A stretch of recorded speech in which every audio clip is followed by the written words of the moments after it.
Du Saint-Esprit, merci pour l'œuvre du Saint-Esprit. Nous voulons nous soumettre à toi ce matin. Dieu de gloire, c'est à dessein que tu adresses ta parole à ton peuple. Dans leur détresse, ils crièrent à l'Éternel, ils leur envoyèrent sa parole et sa parole est guérie. Nous croyons, Seigneur notre Dieu, que ta parole est un remède. Nous croyons, Seigneur notre Dieu, que jusqu'aujourd'hui, jusqu'à présent, ta parole guérit. Nous croyons qu'aujourd'hui encore, ta parole va guérir. Donne gloire en ton nom, Seigneur. Le nom glorieux et merveilleux de notre Seigneur Jésus. Priez, nous disons Amen. Nous acclamons le Seigneur et nous pouvons nous asseoir.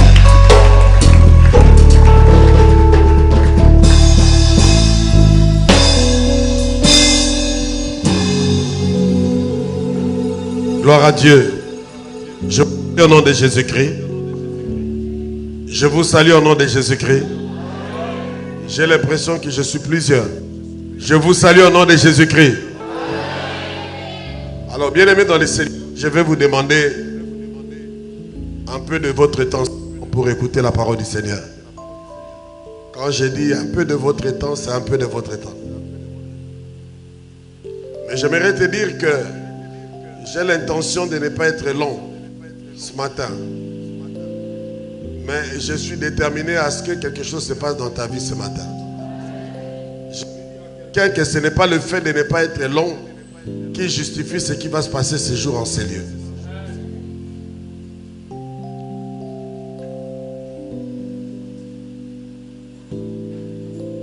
Depuis le milieu de la semaine, Dieu a déposé un texte sur mon cœur.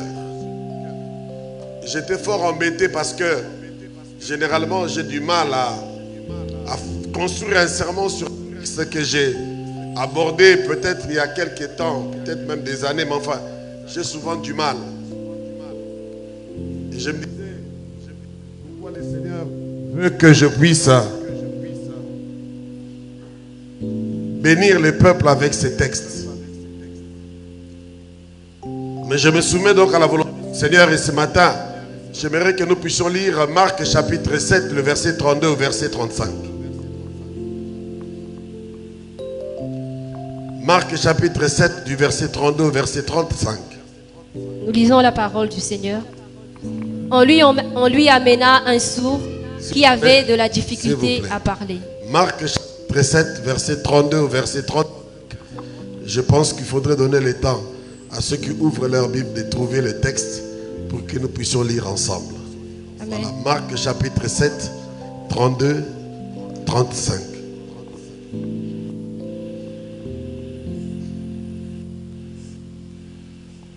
Voilà, nous pouvons y aller.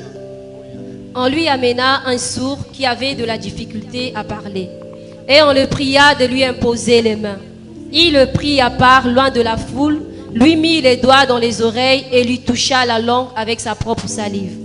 Puis, levant les yeux au ciel, il soupira et dit « Ephphata », c'est-à-dire « Ouvre-toi ». Aussitôt ses oreilles s'ouvrirent, sa langue se délia et il parla très bien.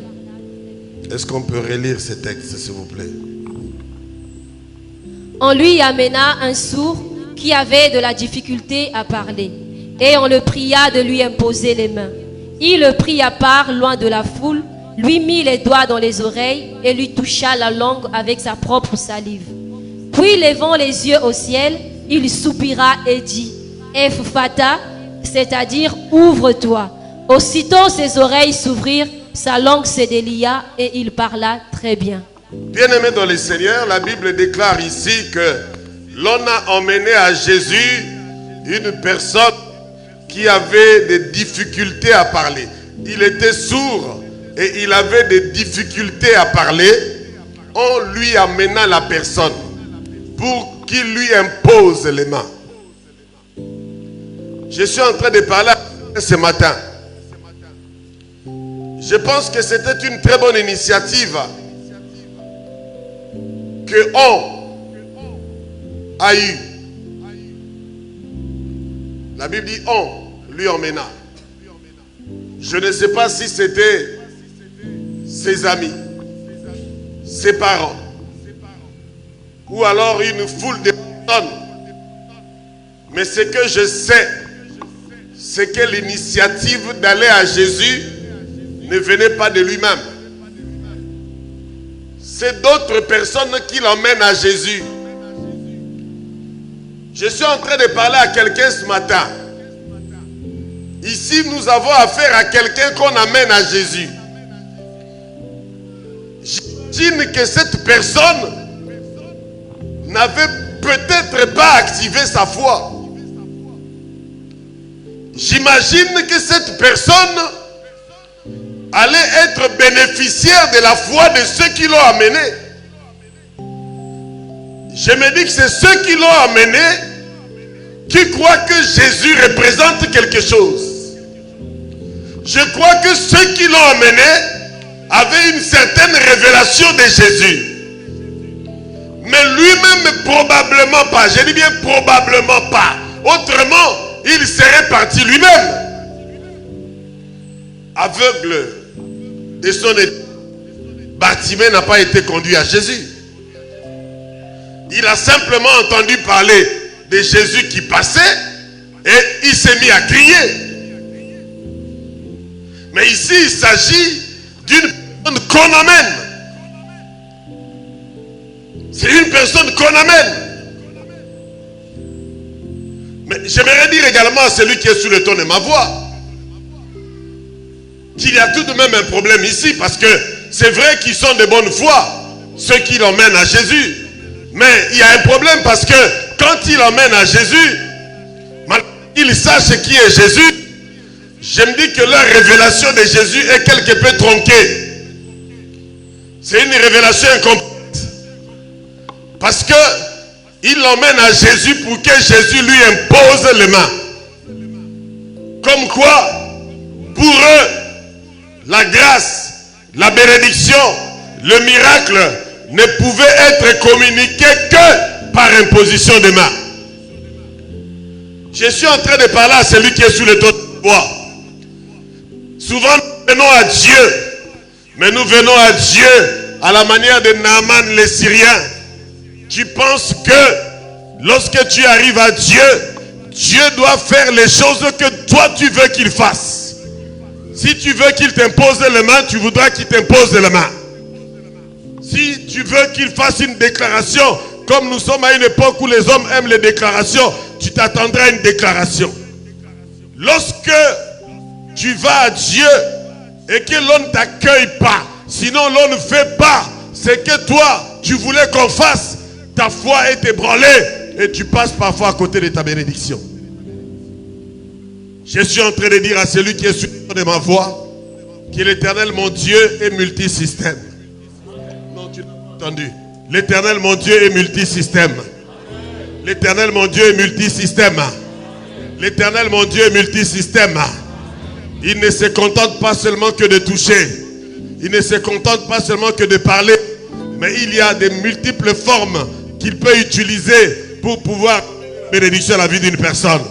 J'aime dire que dans les choses de Dieu, il n'est pas question de formules. Il n'est pas question de formules. 3 jours de jeûne, 5 jours de jeûne, aller sur la montagne. Pas question de formules. Il est question d'une relation. Quand tu es en relation avec Dieu, dans cette relation, l'Esprit de Dieu te conduira. Et l'Esprit de Dieu te dira ce qu'il faut faire et quand il faut le faire. À toi, je te demande la soumission. Je te demande simplement la soumission. La soumission à la volonté de Dieu. Tu devras être conditionné. Quand tu viens devant Dieu, ne viens pas avec des plans. Quand tu viens devant Dieu, oublie tes programmes. Le Dieu souverain agira comme il voudra. Donne-moi un amen, je vais avancer. Donc ceux-là, ils l'ont amené pour qu'il lui impose les mains. Écoutez bien aimés dans le Seigneur. Il est vrai que par l'imposition des mains, on pouvait communiquer la bénédiction, on pouvait communiquer la guérison, la vie.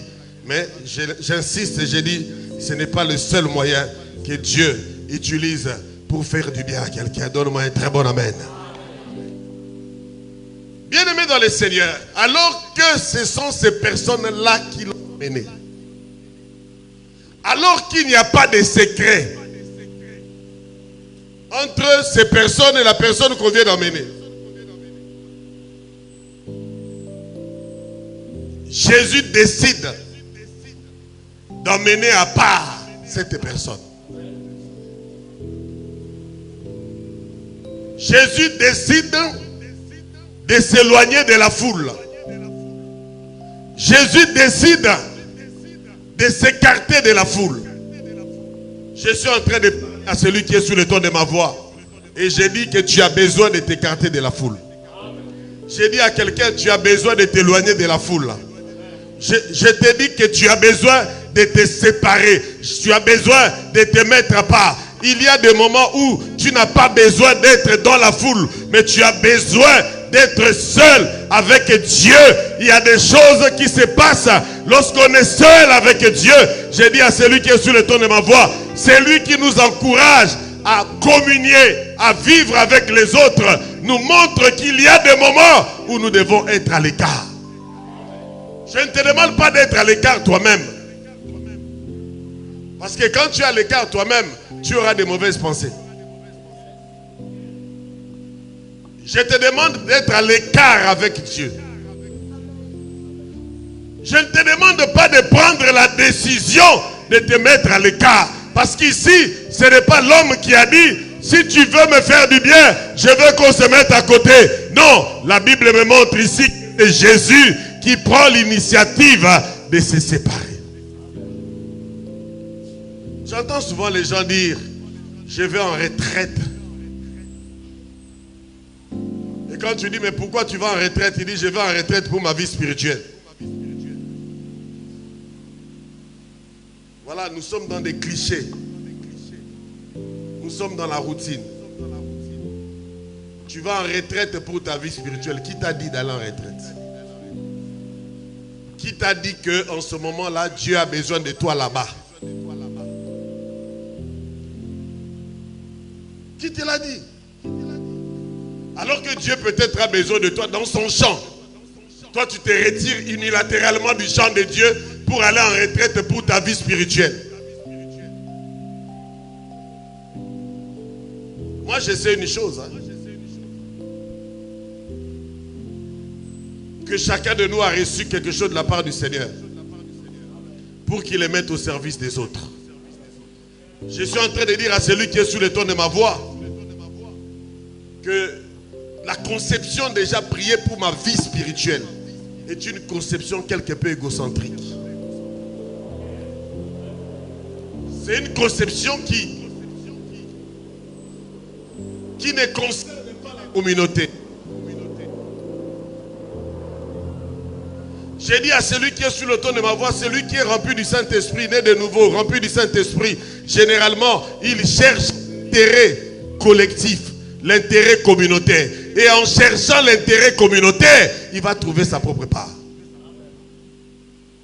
Je parle à quelqu'un, j'ai dit, pendant que je prie, j'intercède pour l'église de Jésus. Dieu m'édifie moi-même aussi. Je n'ai pas besoin d'aller chercher Dieu comme si je vivais seul au monde, alors que dans la prière dominicale, Jésus nous a appris à prier en disant notre Père. C'est-à-dire quand tu pries, tu ne dois pas dire mon Père. Tu dois dire notre Père. Ça veut dire que dans la présence de Dieu, tu devras te rappeler que nous sommes plusieurs, mais que tu n'es pas seul. Alors quand tu dis, je vais prier pour ma vie spirituelle, c'est comme si tu disais mon Père. Je vais avoir un amen et avancer. Donne-moi ton meilleur amen. Bien-aimé dans le Seigneur, Jésus prend l'initiative de prendre cet homme et d'aller avec lui à l'écart. Il y a des choses ici que je ne sais pas si tu pouvais supporter. Je ne sais pas si tu peux les supporter. Je sais qu'il m'a été dit que Jésus a mis les doigts certainement à ses oreilles.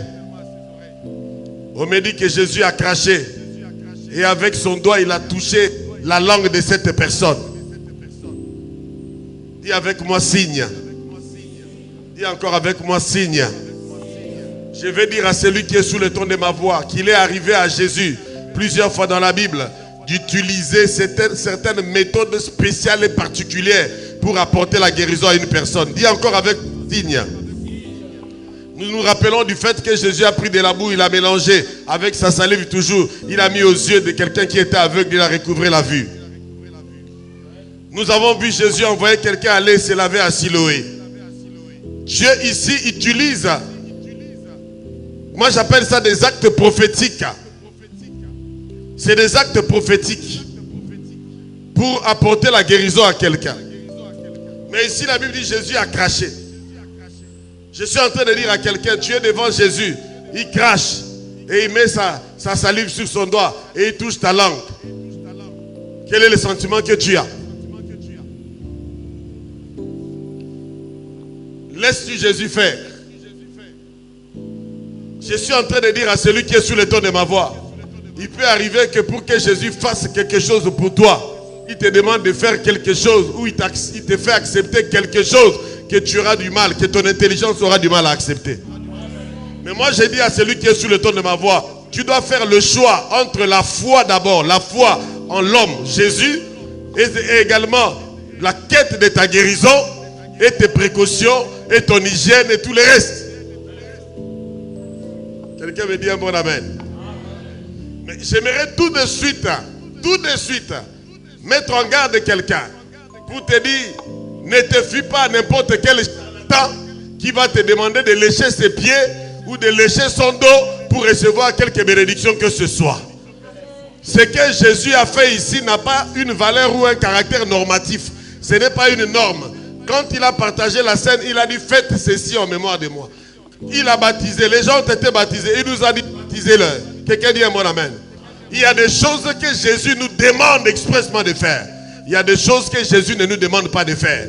Ce qui est vrai, c'est que Dieu peut m'inspirer par l'esprit de poser un acte prophétique qui va peut-être relâcher les bénédictions dans ta vie. Donne-moi un bon amen. Un très bon amen. Je peux te dire touche-moi. Ok? Mais je ne le dirai pas tous les jours parce que ce n'est pas une doctrine. Je peux te dire, regarde-moi. J'ai dit à celui qui est sur le ton de ma voix que dans la dispensation dans laquelle nous nous trouvons, nous devons être soumis à l'esprit. Nous devons dépendre de l'esprit. Et moi et toi. C'est-à-dire, si c'est moi que Dieu utilise pour amener quelque chose dans ta vie, je dois être soumis à l'esprit. Si c'est toi qui dois recevoir, quand tu viens à moi, tu devrais également être soumis à l'esprit. Puis-je avoir un bon amen? Donnez-moi un très bon amen. Je me dis également que Jésus peut-être n'avait pas besoin de toucher ses doigts, de toucher ses oreilles, de mettre son doigt, sa salive sur sa langue. Il n'en avait peut-être pas besoin. Mais comme eux, ils sont venus avec une révélation tronquée, limitée. Comme eux se disaient qu'il faut que Jésus touche pour que quelque chose se passe. Je me dis aussi que Jésus pouvait toucher seulement pour aider la foi bancale de cette personne qui était devant lui. Oh my God, je croyais qu'il amène à être plus puissant. J'ai dit à celui qui est sur le ton de ma voix, il m'arrive d'adresser des prières à Dieu. Je vous l'ai dit, c'est la vérité. Mais ce ne sont que des prières protocolaires. Dis avec moi, prière protocolaire. Que pensez-vous de la prière que Jésus fait devant la tombe de Lazare? Que pensez-vous de la prière que Jésus fait devant la tombe de Lazare? Père, je sais que tu m'exauces toujours. Il dit, c'est pour eux que j'ai pris. C'est pour eux que j'ai pris. En d'autres termes, je n'avais pas besoin de prier. Je pouvais commander seulement et les choses allaient arriver. Mais comme leur foi est insuffisante, j'ai prié pour eux. Et moi, il m'arrive également de faire des prières protocolaires. Tu viens vers moi, je sens que tu as besoin que je prie. Et je prie. Mais pendant que je prie, je sais avant la prière que Dieu a déjà fait quelque chose dans ta vie. Moi, je sais. Moi, je sais. Des prières protocolaires. Je viens dans ta maison. Tu me donnes plus que de l'eau. Je sors de chez toi, tu dis, il est venu chez moi, il n'a même pas prié. Mais tu n'as pas lu la Bible? La Bible dit, quand tu donnes un verre d'eau à mon serviteur en qualité de prophète, tu as la bénédiction de prophète. Qu'est-ce que tu veux que je te donne alors que la parole t'a déjà donné ces choses? Qu'est-ce que tu veux? C'est-à-dire, moi je crois qu'à partir du moment où tu m'as donné le verre, tu as accompli la parole. Et la bénédiction qui découle de cette parole est tienne. Donc si j'ai pris, c'est pour toi que j'ai pris. Seigneur, j'ai pris pour l'hospitalité de ton fils ou de ta fille. Ça c'est protocolaire. Moi je crois que tu as accompli la parole de Dieu et tu es déjà béni. Donnez-moi un très bon amen, je vais avancer. J'ai dit à celui qui est sous le ton de ma voix, tu devras élever ta foi, car il arrive parfois que nous sommes dans une forme de conformisme. C'est un conformisme. C'est un conformisme. On n'a parfois besoin, on n'a même pas besoin de ça parfois. Et tu vois quelqu'un en train de sauter, de dandiner, comme si c'est en sautant et en dandinant que les choses ou les cieux vont s'ouvrir. Non! C'est l'harmonie entre la parole de Dieu. Quand on est en harmonie avec la parole de Dieu, les choses se font. Donne-moi un bon amen. Donne-moi un très bon amen. Bien-aimé dans le Seigneur, Jésus a fait ces choses, je me dis, peut-être pour l'homme. Ça servait d'adjuvant pour sa foi, simplement. Ma Bible me dit, Jésus regardant au ciel. Après avoir fait cela, il a regardé le ciel.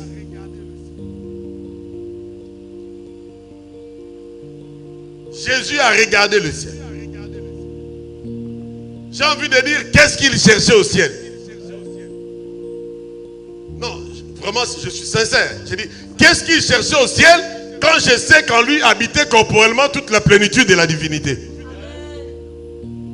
La Bible dit, en lui, nous avons tout pleinement en Jésus. En lui habitait corporellement toute la plénitude de la divinité. Toute la plénitude de la divinité était en lui. Mais pourquoi il regarde le ciel? Est-ce qu'il cherche au ciel?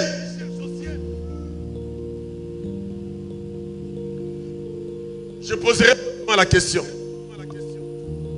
Pour qui il regarde le ciel? Je ne dis pas pourquoi, mais je dis pour qui? Pour toi et pour moi, il regarde le ciel. Lui n'a pas besoin de regarder le ciel. Mais s'il regarde le ciel, c'est pour te donner une indication. Il veut te dire ce qui arrive dans ta vie. Tous les problèmes que tu as, que tu gères, que tu n'es pas capable de régler, regarde au ciel. La solution est au ciel. Il s'adresse à nous. La solution est au ciel. C'est au ciel qu'il y a la solution. Bien-aimés dans le Seigneur, la Bible ne dit-elle pas? Nous le savons. Nous le savons très bien. Psaume 121, 2. Très rapidement. Nous le savons très bien. J'élève mes yeux.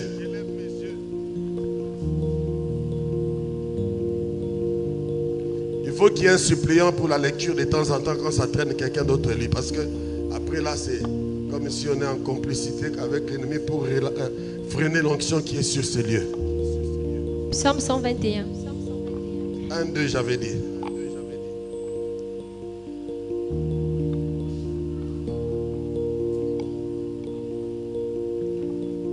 Cantique des degrés, je lève mes yeux vers les montagnes d'où me viendra le secours. Le secours me vient de l'Éternel qui a fait les cieux et la terre. Du ciel, nous avons le secours. Du ciel, nous avons le secours. Non, je crois que quelqu'un n'entend pas. Du ciel, nous avons le secours. Écoutez bien, aimés dans le Seigneur, je ne sais pas. Pendant que nous recevons l'appel de Dieu à regarder le ciel, toi tu écarquilles les yeux partout.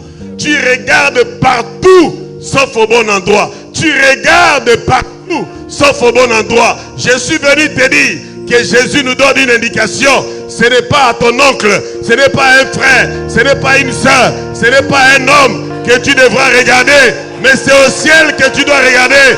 Le secours nous vient de l'Éternel. C'est de l'Éternel. Donnez-moi un bon amen. Jésus a fait cet exercice plusieurs fois. En Marc chapitre 6, le verset 41.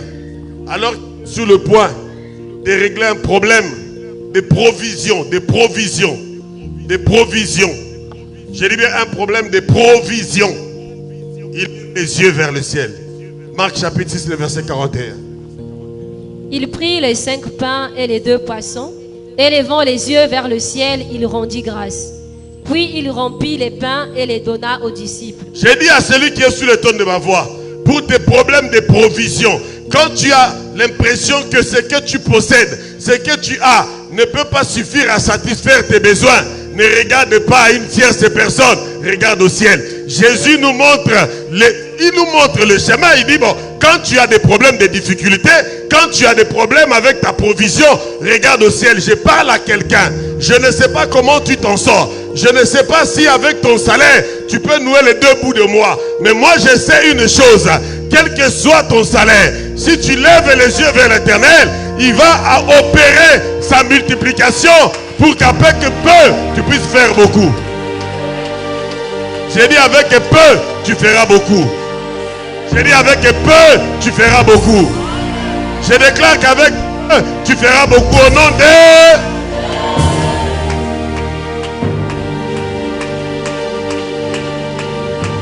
Les secours de l'Éternel. Écoutez bien aimé dans le Seigneur. Et tu es devant une situation extrêmement difficile. Je veux dire, quand tu es devant une impossibilité, tu dois faire, c'est de lever les yeux vers le ciel. Le secours vient de là. Le secours vient de là. J'étais en train de lire Jean chapitre 11, le verset 41. Alors que Jésus se trouve devant le tombeau de Lazare ou la tombe de Lazare.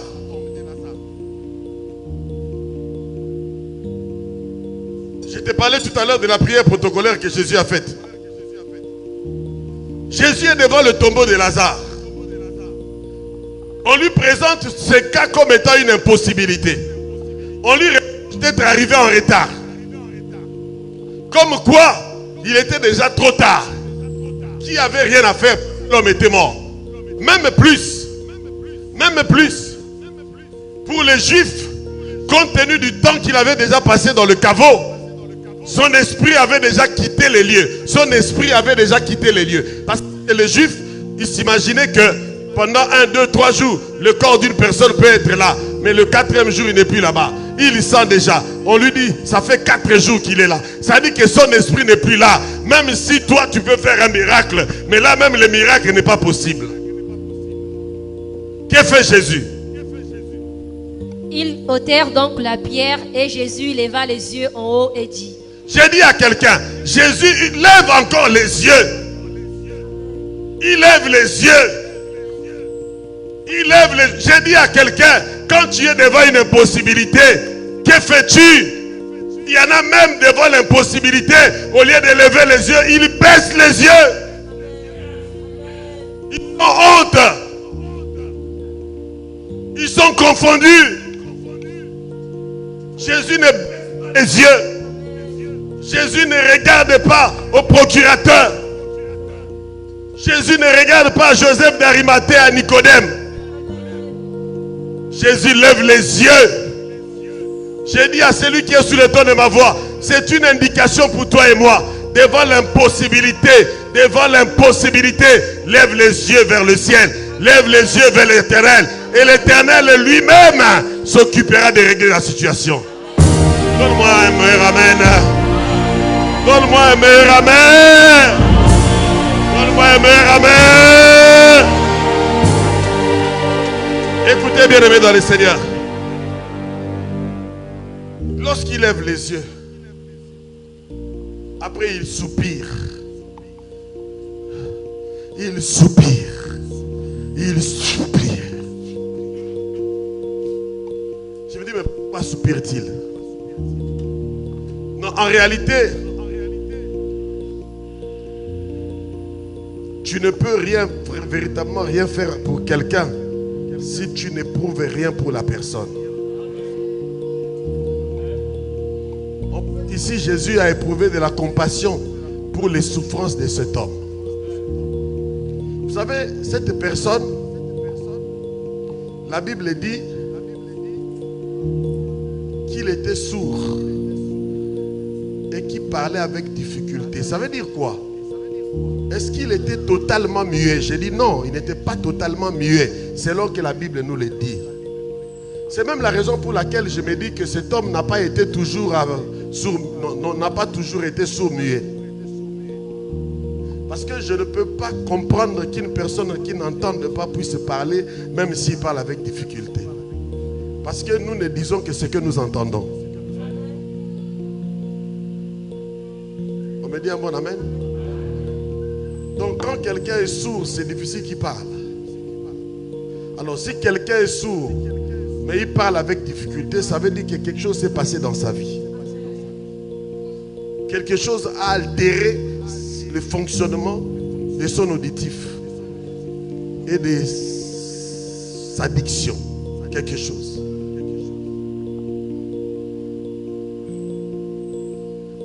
Vous comprenez que pour une personne qui n'entend pas bien, c'est-à-dire quand on lui parle, on doit dire des choses plusieurs fois. Et parfois ceux qui parlent, quand ils sont impatients, ils accompagnent leur répétition de jurons.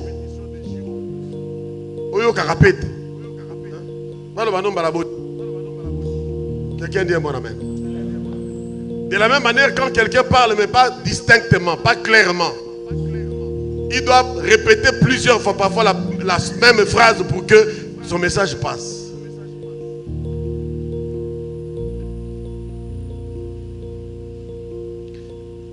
J'ai dit à celui qui est sous le ton de ma voix, cet homme éprouvait des souffrances. Vous savez que l'homme par nature est méchant. Il y a même des gens qui trouvaient cette occasion belle pour se moquer de lui. Il y a même qui l'imitaient quand il n'était pas là.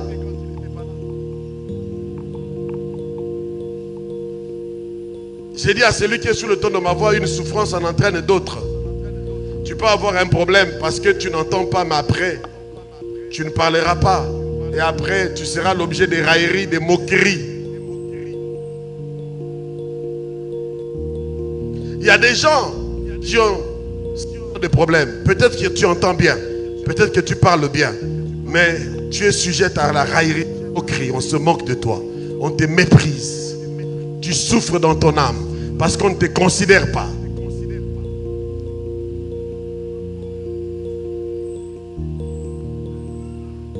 Jésus a compassion de ceux qui souffrent.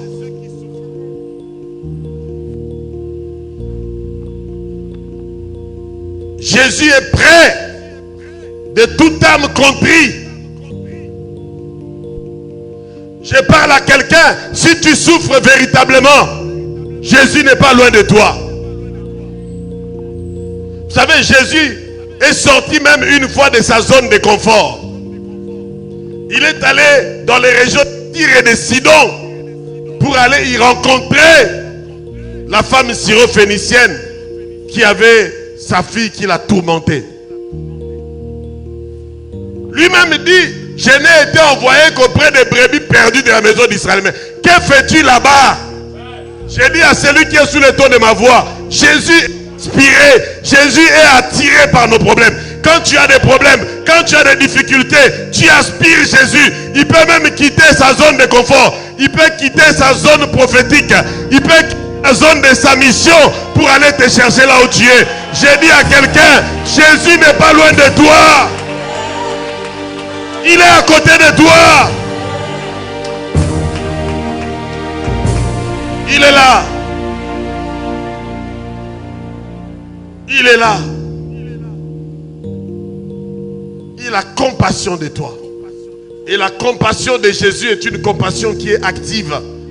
Jésus ne se contente pas de dire Maouin, c'est triste, hein? Pitié, hein? Non. Jésus, quand il est affecté par ta douleur, il vient vers toi pour régler le problème. Bien-aimé, il est allé, lui, le miséricordieux, dans une piscine appelée Bethesda, qui veut dire 2 maisons de miséricorde. Justement, il est allé là-bas pour manifester sa miséricorde. Il a trouvé un impotent qui était assis là. Personne ne pouvait le mettre dans l'eau quand les eaux étaient agitées. Voyez-vous, il est aspiré par cette personne. Il est en difficulté, il n'a pas de solution. La personne ne va même pas chercher Jésus, mais c'est Jésus qui vient à lui.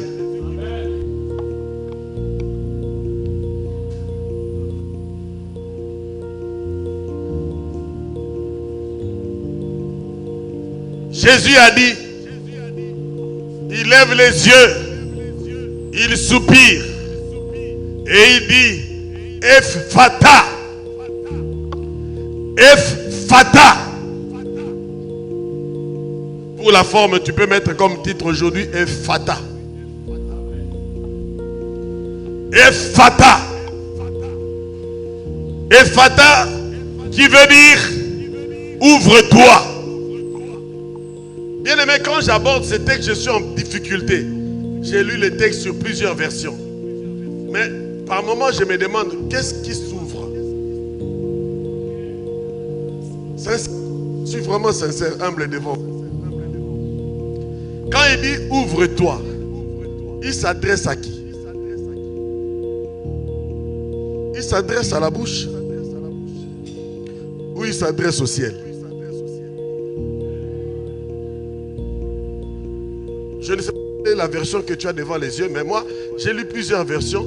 J'avais l'impression que quand il disait ouvre-toi, il avait encore la tête tournée vers le ciel. J'ai comme l'impression. De toute façon, même s'il a fait ça, il a soupiré. Il dit ouvre-toi. Il s'adressait à qui?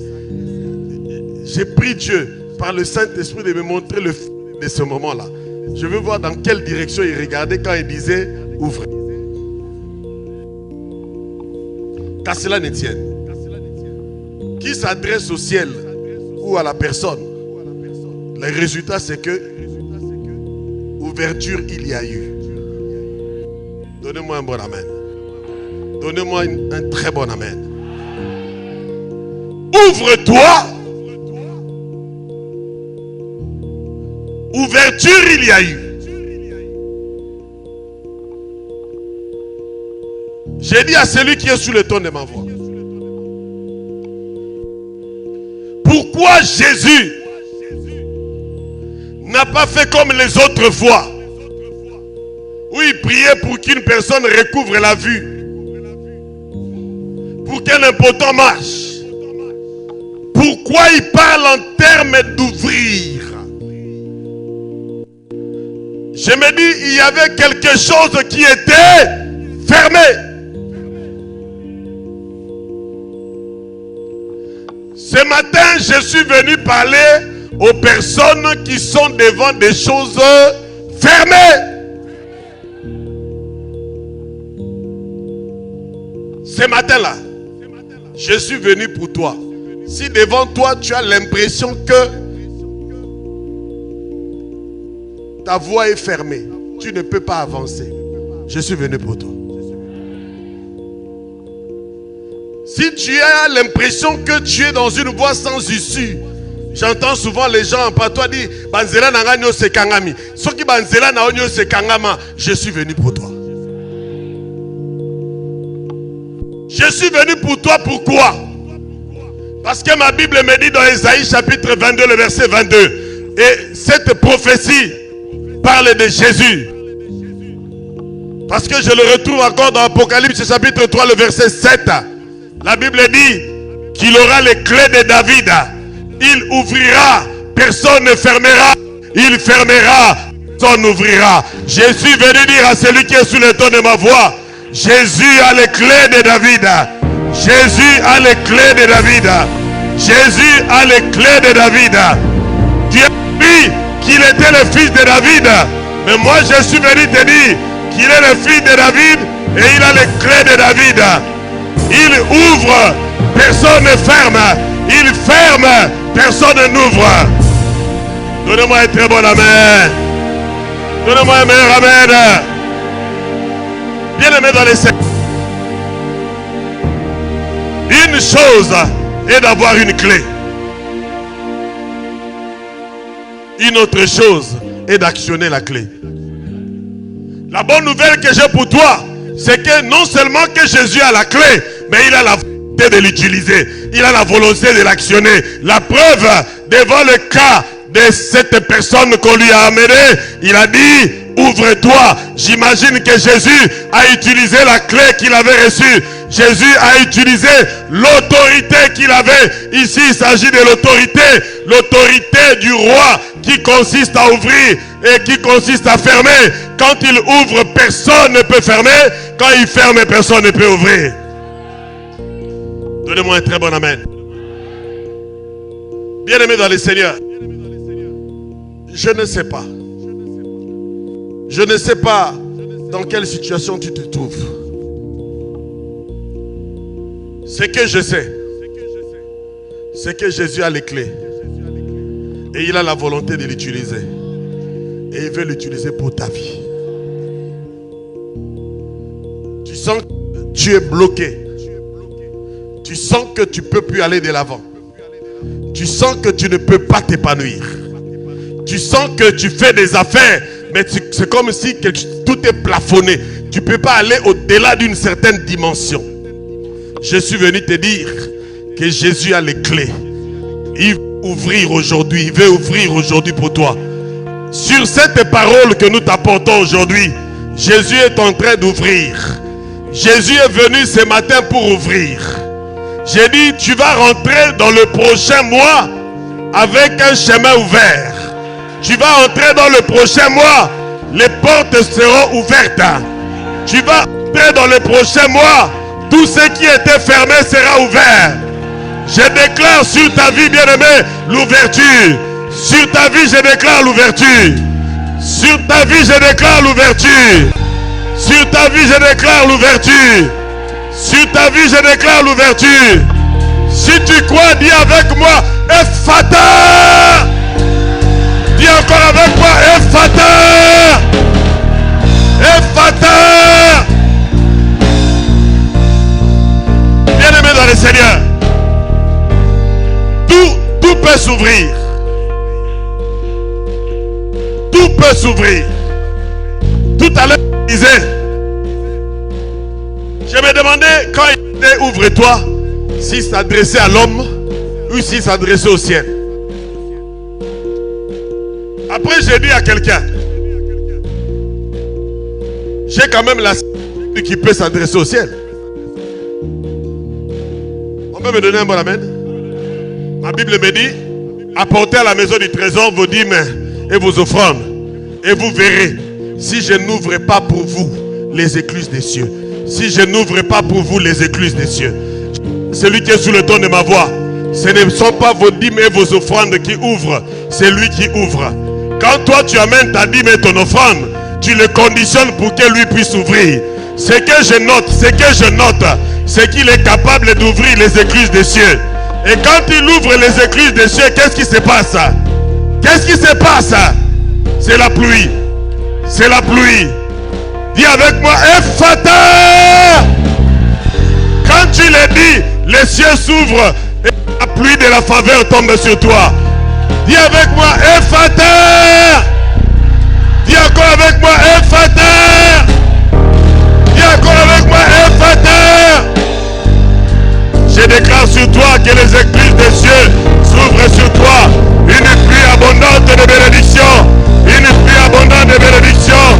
Une pluie abondante de faveur sur ta vie. Une pluie abondante de bénédictions. Une pluie abondante de faveur sur ta vie. Reçois au nom de une offrande d'acclamation à Jésus. Une offrande d'acclamation à Jésus. Une offrande d'acclamation à Jésus. Une offrande d'acclamation à Jésus.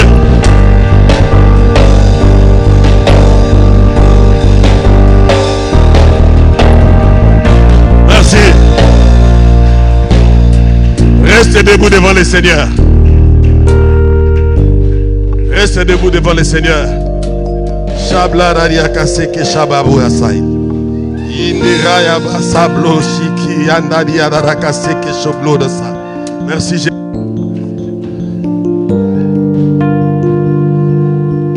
En vertu de l'autorité que tu m'as conférée, c'est à Pierre en tant que serviteur que tu as donné les clés du royaume. Tu as dit ce que vous lierez sur la terre sera lié dans les cieux. Je me tiens devant ton peuple. par la vertu de l'onction, je déclare et je décrète l'ouverture de tout ce qui était fermé au nom de...